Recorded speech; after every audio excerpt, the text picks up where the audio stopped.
Hello, everybody at Rantbox TV. Here I am once again, John Clay. I am joined by Matthew. Hello, Matthew. How are you doing? Hey there, I'm doing quite well, thank you. Fantastic. You're going to find out more about Matthew once we discuss a few topics which are of an interest, because ultimately, as you guys know by now, we are more interested in the actual value of the subject rather than the interviewee. We will go into what Matthew does momentarily. So our first topic of our miscellaneous episode is decentralized social media. Matthew, if you want to take away your moment. Yeah, for sure. So this is a topic that I've been wrestling with for quite a while. I'm sure we're all aware of at least somewhere between 3 and 10 issues that have come up in the last 5 years that have absolutely split the country down the middle in some way or another. And I don't believe that this is actually something that's happening by chance. I think this is something that we are encouraged to partake in because it makes a lot of tech companies a lot of money.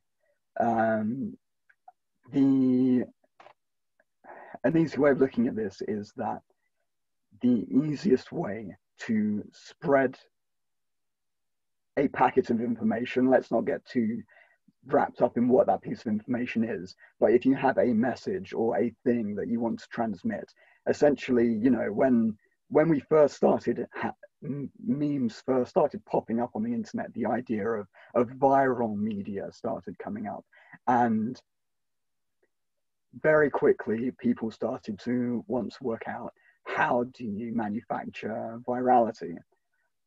And I think we very quickly realized that the most viral emotion is rage, is anger, is a sense of argumentativity. Like, essentially, if you find a topic that sets people off and you rub it up in people's faces, then they spend more time glued to whatever it is that is showing them this thing. Because if you're angry and you have somebody across the room who's spouting off absolute nonsense, you're going to want to prove them wrong. And it's just a pattern that I see wound up again and again and again. And I think the reason it happens is because it makes these companies money. And I think the only way around this is to walk away, which is a big thing to say. And I don't think it's going to happen overnight. I'm not sure it's going to happen at all, because tomorrow morning, everyone's going to go and probably see this interview on Facebook, and they're probably going to do it, the next day. And I'm at this point where I'm logging into Facebook literally one day a week at the moment, and it is a bit isolating in some senses. But I have other ways of fulfilling those kind of needs for knowing what's going on in the wider world. Tools that, especially if you're older than a certain age, you might remember, like RSS feeds, like good old search engines, forums, and something that's kind of started to pick up recently is decentralized social media, which is essentially, if you imagine you've got a big company like Facebook that has, I don't know, let's say 60% of the world's population on it. I think that's probably a fairly reasonable guess. It's an incredible cross section of the world to have some kind of dominion over, and they do. You know, if we're saying that Facebook is a platform for free speech and we're all on it, then when they make decisions about what we can say, they are exercising their rule over how we can play in that backyard. What decentralized social media does is it kind of allows you to have your own backyard, as it were, and then talk over the fence to somebody else. And I think that's probably the best way of imagining it. So I'm signed up to one server on a Mastodon account somewhere, and I can go and talk to anyone else across the whole public internet but they're not on the same server. It kind of works a bit like email does. And I feel like this kind of interaction democratizes our ability to communicate with one another a lot better, because there's no algorithm, there's no like analyzing content to see what is going to sort of give me the biggest dopamine hit. And instead, I'm just exposed to the sheer Brownian motion of what is going on in the wider web. Be that something I agree with, disagree with, I'm interested in, I'm not interested in. Maybe it's somebody talking about,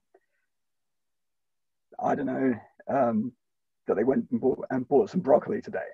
Or maybe it's somebody talking about what's going on in their country and a whole slew of different things in between, but they're all given the same weight. And I stand just as much chance of seeing something totally and absolutely banal as I do of seeing something that I really want to see. And yes, you can kind of fudge that by following hashtags to say, I want to subscribe to this issue, but it's still the user that has the control rather than the platform choosing what to feed them. Sure. You've obviously reached this conclusion after many different incidents, I take it, on various different platforms. What ones spring to mind when I ask you this question? I mean, the classic is Brexit, isn't it? You know, like, this is the funniest thing, is I actually didn't give much of a shit about Brexit, if I'm completely honest. Like, I, by default, was pro-Remain, but only because it felt like a much riskier step to leave than to stay, especially with the current incumbent government. But I think there are problems with the EU and with, you know, the rights for nations to self-govern, and those are important conversations to have. However, I think the agenda was set in such a way that it revolved almost entirely around a single issue, which ended up boiling down to immigration. And yes, there are several other arguments that have, you know, deserved being weighed of their own accord. But I think immigration was the one that kind of ran away with everybody. Sure. Tricky question here, but I feel that it would be remiss not to ask it. We do find that people like yourself, often me, will be quite irate about how people are acting on our social media. We'll use Facebook as an example, right? Yet we are angry at people that we have brought into that bubble. Yeah. So is there a benefit to realizing who it is you brought into your life and maybe questioning the motives behind your you're keeping them in your life, and therefore having to deal with differences that were never really highlighted before, say, Brexit or pandemic, BLM explosion? Do you see what I'm saying? Yeah, I do. I absolutely respect what you're saying. And I do think it's actually important that there's a problem here. There's a very significant problem here. And I think, once again, it does come down to, in a sense, this centralized model where everybody kind of wants their 15 minutes of fame, you know, and because of that, there's this pressure to be seen taking part in or executing a kind of justice, you know, like the kind of the public court of Facebook, as it were. And the problem with this kind of discourse is that it's like a presidential debate. The two sides aren't arguing with each other. They're arguing with the point of view of the other person's audience. And so because of that, you end up with two people talking past each other who aren't actually interested in any kind of engagement. There's no good faith. And this is the problem, is that there's a difference. There's a difference between somebody who I disagree with, and on Facebook, I assume what his argument is, and I argue against that assumption, and I use every opportunity I can to kind of stick the knife in and go for the thing that I know, oh, if I say this, it's going to make him look like an absolute fucking tool, and that will be the end of it, which it won't. And tomorrow he'll wake up and he'll feel exactly the same way as he did today, because the truth is, in those kind of discussions, nobody changes their mind. They just dig their heels in. Or there's a good faith discussion where me and my mate who disagree, we go down to the pub, we've been friends for 10 years. I understand that even though I've got a disagreement with him, he will entertain and weigh my view. And there's a chance that at the end of the day, I might make an actual intimate human connection with somebody, and they will see my earnest attempt at expressing how I genuinely feel as a person. And I think that's very, very difficult to manufacture online, especially when we're encouraged to have these kind of very polarizing discussions. You've got a point of view which I hope you've seen other people express as well. I've heard it in a few quarters. Isn't there a merit to having your point of view expressed on a platform that, as you're saying, it may be built for passionate debate, but isn't there a merit to getting your message out on a semi-regular basis? Because off camera you were suggesting that you wanted to completely deplug. Is that the plan, or have I got that wrong? I mean, I speak completely honestly here. If tomorrow Facebook and Twitter were to be taken offline permanently, I'd be pretty happy. However, having said that, I do think you're right. I think that, like it or not, these services are here, and because of that, especially as someone who's in a band, I need to be where other people are. And for instance, with Mastodon, there's nobody that I know in real life, bar maybe one guy who I met on Mastodon and came to a gig, that I actually know as a real physical person. And that's just down to the virality of a platform, the fact that you want all your friends to be there when you're there. And so because of that, it's an uphill battle. And personally, I think the best possible result for myself is that I have a relationship with these centralized social media platforms, but it is a parasitic relationship. It is one where everything is drawing people away from the platform to me, not me going to the platform to meet other people, because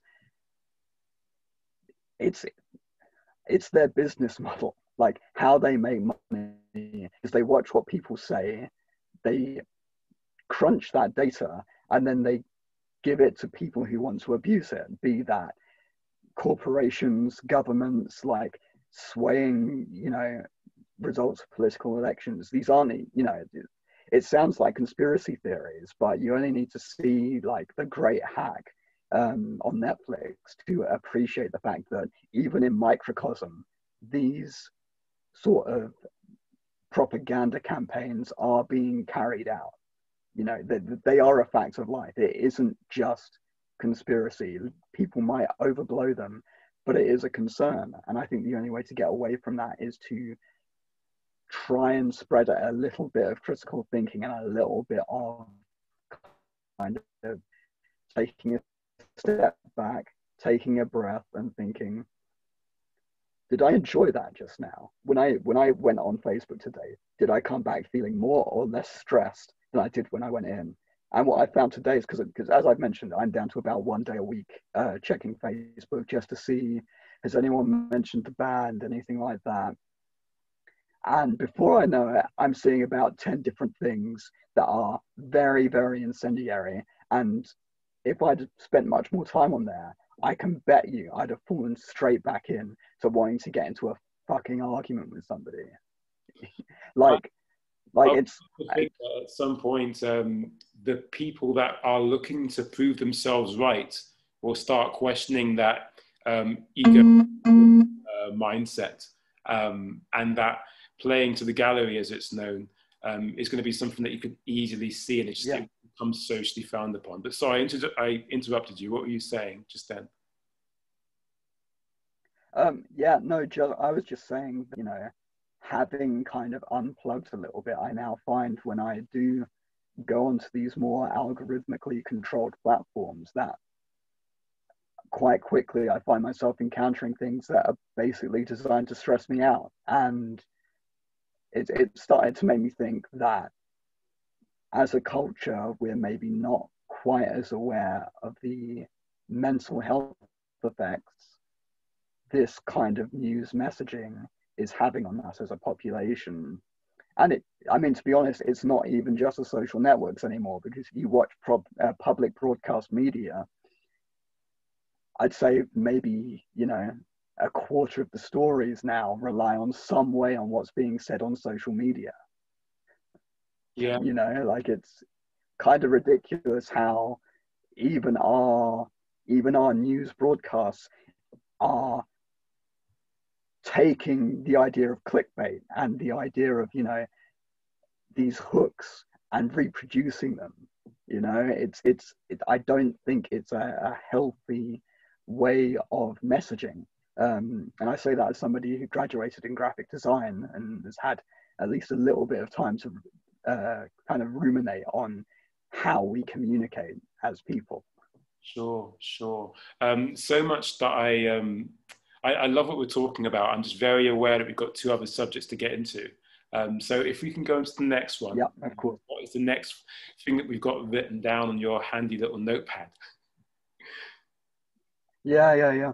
So yes, the plight of music venues in the UK, and the total lack of interest in doing a single fucking thing about it, it feels like, to be honest. You know what? I find it funny if it wasn't tragic that we currently have a prime minister that ran the 2012 Olympic Games off the musical heritage of this country, yet is so disinterested in funding the arts and kind of protecting any kind of live music culture we have. It's very, very saddening as a long-time London resident and somebody who was involved with the occupation of the 12 Bar on Tin Pan Alley, to watch these really amazing music venues just slowly turn all the lights off and disappear. Yeah. Before we go into what we talked about off camera regarding a specific agenda that might be implicitly being organised by the government, can you tell us a bit more about the occupation of the 12 Bar Club with your band, Pile Up? Yeah, for sure. How did I find out about it again? I think, because I used to be involved with, if you remember back in 2012, the student protest movement, I was involved in one of the occupations back then.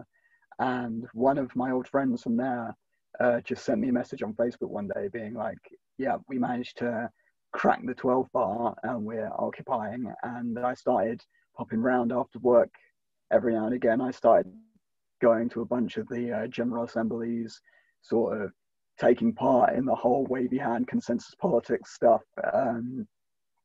And managed to finally, like, they were putting on. The 12 Bar Club was closed and you broke it. For people who don't... I mean, I didn't break in, but... I was going to give context, that's all. I don't know if they... So they got in somehow. I don't know how, but they got in, and then they locked themselves in, and so it became a squat, basically. Okay, so whilst they were squatting and occupying it, they started holding live music shows. I think Frank Turner turned up one of the nights. There are a few kind of biggish names, I believe. I mean, a bunch of big names played that venue when it was still a venue. It's got so much history. And I managed to get us on the bill, which I was very, very happy about. I think it might have been the first or the second time we ever played that venue, which is quite funny in itself. But we played the final night of music before the cops kicked the door in the next day. And I was actually at work at the time, so I was watching the stream of people being kicked out, and actually lost an amp in the process. I'd left it in the venue because I thought oh, things seem pretty solid right now, and just when you least expect it, everything went to shit. But that's what happens, that's What were you you aiming to, kind of what was your main oh like modus operandi? sorry, could you repeat that question? What were you hoping to achieve when you went into that venue and you were squatting there and you were making your protest? What did you want to come out of it? Okay, so, so there were a few things. There was we did actually have a lawyer who came in and out. We were talking about sort of legal defenses, a lot of strategy. Most often when people occupy a space, it's usually because they want a location to organize around a certain subject. So with this, it was about ways of resisting the redevelopment of Tin Pan Alley, which, as far as I'm concerned, is pretty much a failed project. Unfortunately, this is for the most part what can tend to happen because, I mean, it's London, isn't it? Like gentrification is a thing, like landlords are a thing, and ultimately it can be, a cultural diamond. It could be the heart and soul of art in the UK, but if it's not profitable, then people with lots of money are going to find a way of turfing you out and replacing it with rock star apartments, which is what they're turning the part of the 12 bar into. Yeah, yeah. Let's stay with this. In fact, let's stay with this, but use a time machine to fast forward to now. We're in a situation now where grassroots venues are not being supported in a certain way that you'd think that any business would be reasonably sorted out by, to a point where people are now starting to suggest that ultimately the reason why this is not happening is that these pubs, these venues can easily be sold off and Yep. make much more equitable ventures by a more of a monoculture state. I mean, I want to know from you, seeing where your mindset is at and your history, do you think there's validity to this, or do you think it's everyone's got a tinfoil hat on regarding that situation? Hell yeah, do I think there's validity to that. I think the modus operandi of capitalism is monoculture, and I also think that monoculture is death. Unfortunately, let me qualify that statement so that I don't sound like an absolute radical leftist. Like, what I mean by that is, so there's a saying, not seeing the wood for the trees, right? I feel like that statement needs to be turned on its head because there's a problem with seeing a wood as so let's take the point of view of somebody who sells lumber. You look at a wood and you see a certain amount of tonnage of profitable timber.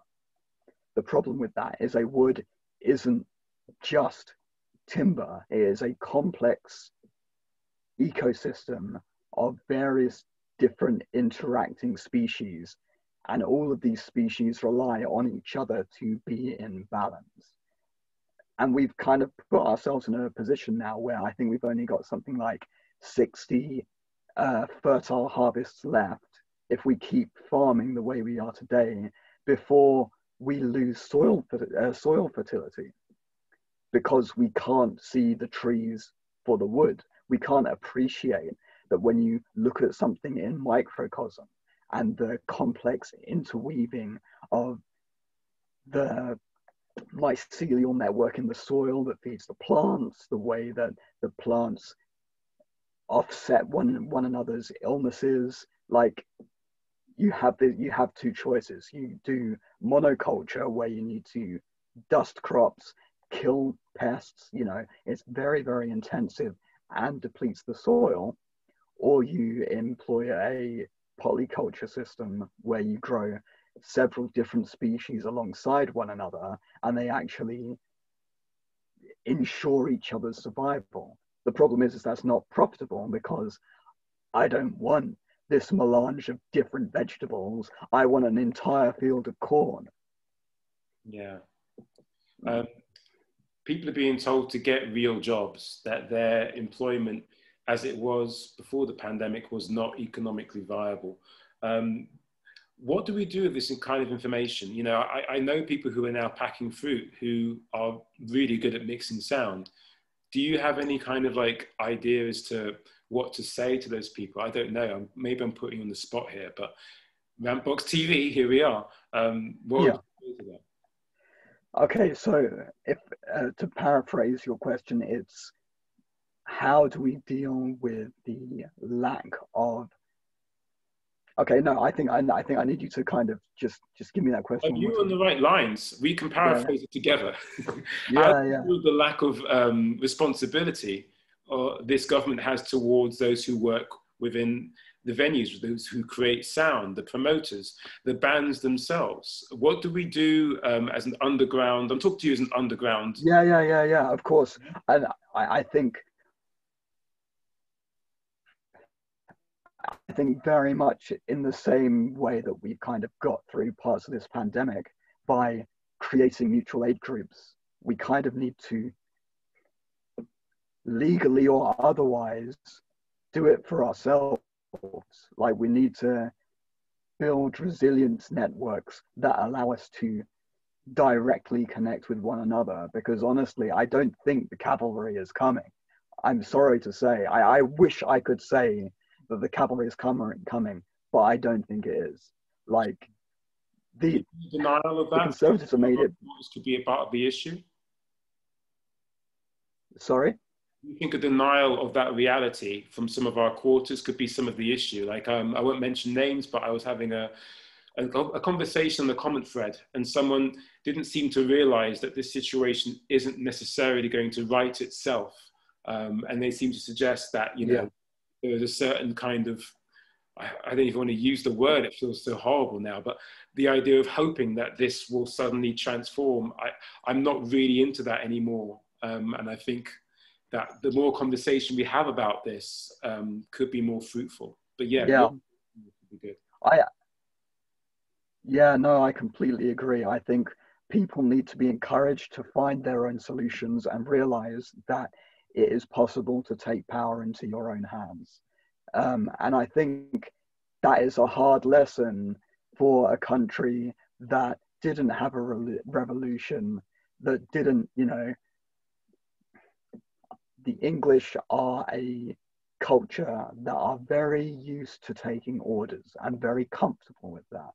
And I say that as a Brit myself, and it's a very hard thing to teach somebody to, I don't want to say think for yourself, because everybody thinks for themselves, but to take, but to take what is handed to you and to look at it and to really analyze it and compare that to the empirical knowledge you've gathered over a lifetime of learning, and be like, well, how do these two pieces of information fit together? You know, what is this thing I'm being told is the truth? What is it? Does it make sense? Why does it make sense? Why does this person want me to look at it like this?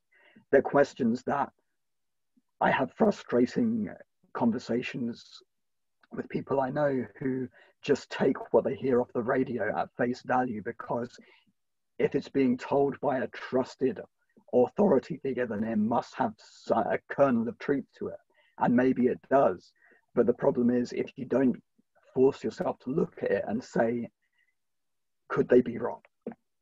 Yeah. Then, you know, like I can't really help you if you can't do that. Like you kind of have to at some point learn to cast aspersion on those sources that present themselves to you as trustworthy. And the only way you can do that is by checking references, receipts. Like it's not easy.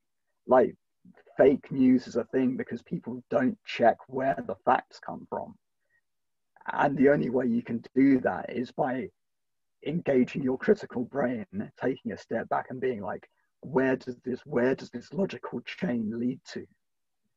Yeah, it's very prevalent upon me now more than ever to really truly check what it is that I'm reading before posting it. Whereas arguably, maybe over a year ago, maybe less, it'd be very easy to see something as being a nugget for your point of view and your team that you could easily put out in that confirmation bubble of Twitter, Facebook, Instagram.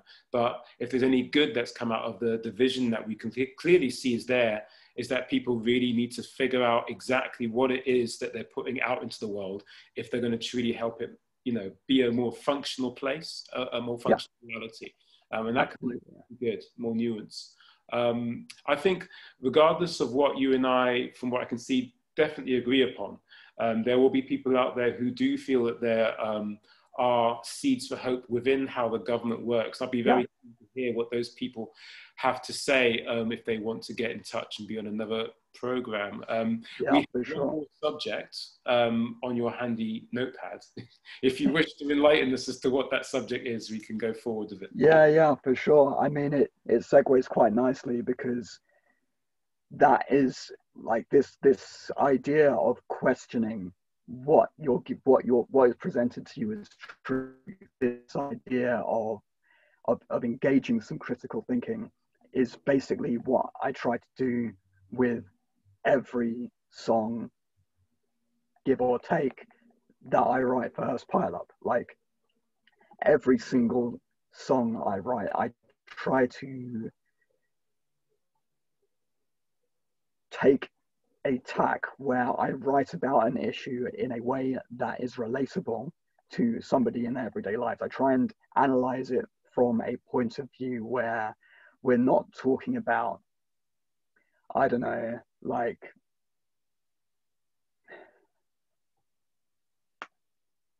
proxy wars and big ideas politics at this huge top-down level, but instead we're taking it from a ground level of, this is something you might see in the news. Is it right? Is this some, you know, this is a narrative you are presented with. Is it correct?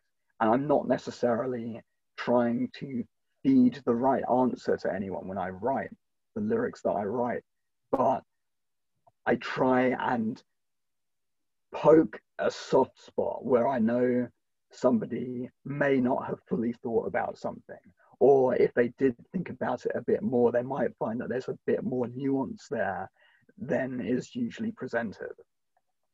And for me, that's very important.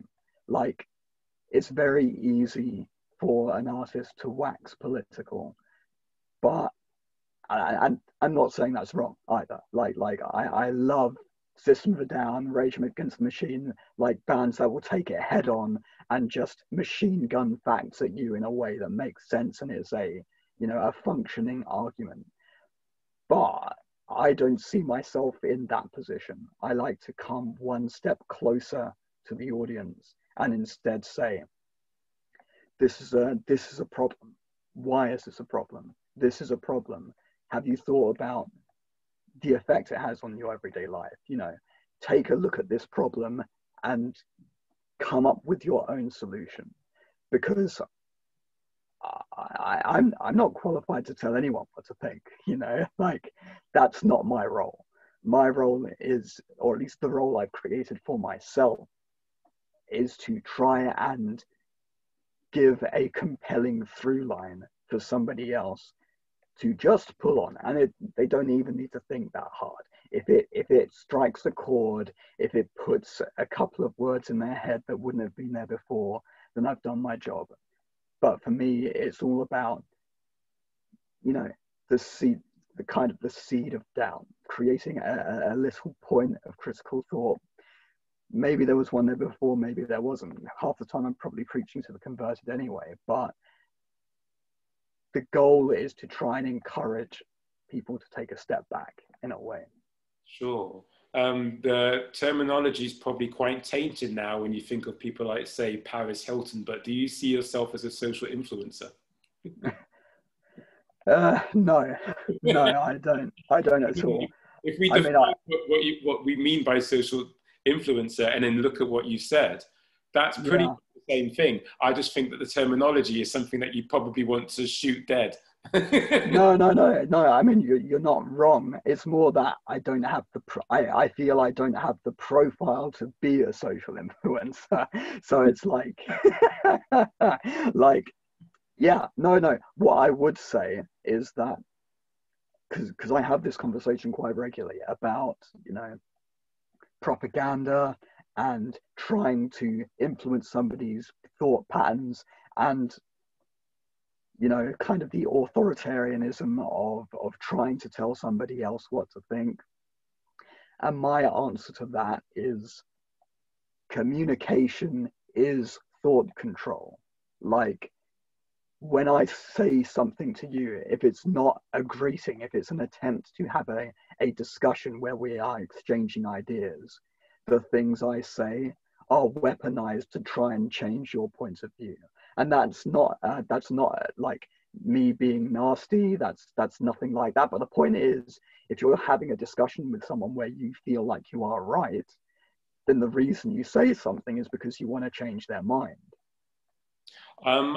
I respectfully disagree. I think that, and this is going to probably sound really cheesy, but you've got person A has a collection of stones, yeah? And person B has a collection of stones, and they're different. Yeah. And you get to share them. It's like, oh, I've got some red ones now. Oh, I've got some of your blue ones. This is good. Yeah. That's what I think conversation should be. But I agree completely. We're now in a situation where you will come up with your idea of thought control, as you said, because on the internet, people are throwing the stones at each other. Oh yeah, of course. No one's going to get really hurt, but that's how we barter. That's how we communicate. Oh, of course. Maybe I could be, again, being cheesy, but I do think people are getting sick to death of it. And I agree. As you were saying, leaving the platforms is a way of protecting your sanity. But I think there is merit on staying on some of those platforms with that in mind, because I think, Yeah, of course. I mean, I'm still on there, and as I said, my optimum relationship with those kind of platforms is a parasitic one, where I pull people away from that platform in a kind of a slow kind of osmosis, slow osmosis of slowly. I'm over here. I'm not there. I'm on this side of the wall. Just come a little closer. Just take a couple of steps away. That's how I see my relationship to social media. And just to come back to that idea of sharing your stones, like, just because I use harsh language about how our speech and ideas and thought patterns are communicated doesn't mean that I believe it's one way. I believe what you say to me is also an attempt to change my mind, and that doesn't necessarily make it wrong. Like, I agree that cross-pollination of ideas is the most healthy way to exist, but I just acknowledge the fact that when I say something, it's because I think it's right, and until I'm persuaded that it's not, I'm going to try and persuade you to think I'm right, basically. Indeed. Thank you. I think that your point of view is very influencing, and it's great. People watching now, I hope that you guys have found what Matthew has to say interesting, because he's in a band called Hers Pile Up, and he's got 2 minutes to rant about it. So Matthew, tell us about your band. From the starting point of when I went on your website, there was a unique idea about copyright, and I think starting off there could probably be quite interesting for people. Yeah. Oh, you've touched on one of my favorite subjects. All of our music is released under a Creative Commons license. What that means is that you are free to do whatever you want with it, with a few exceptions.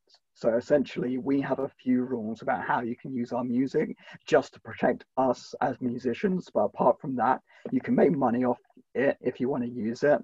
You can basically use it for anything you want. There's only 2 conditionals for the license that we've chosen. One of them is that we request that you credit us for the music that we wrote. So if you use it in a video, if you remix it, if you make a new song out of it, just say, oh, we originally got this bit of music from Hers Pile Up. And the second one is it has to be under the same license. So if you release something using our material, we have the permission to go back and take your material and do whatever we want with it as well, as a free exchange. Now, I'm more than okay with also granting exceptions to that license, but we have to be contacted about that because I want to have some control over how it's used, basically. Sure. You don't want Coca-Cola basically using your music to sell more cans of that brown stuff.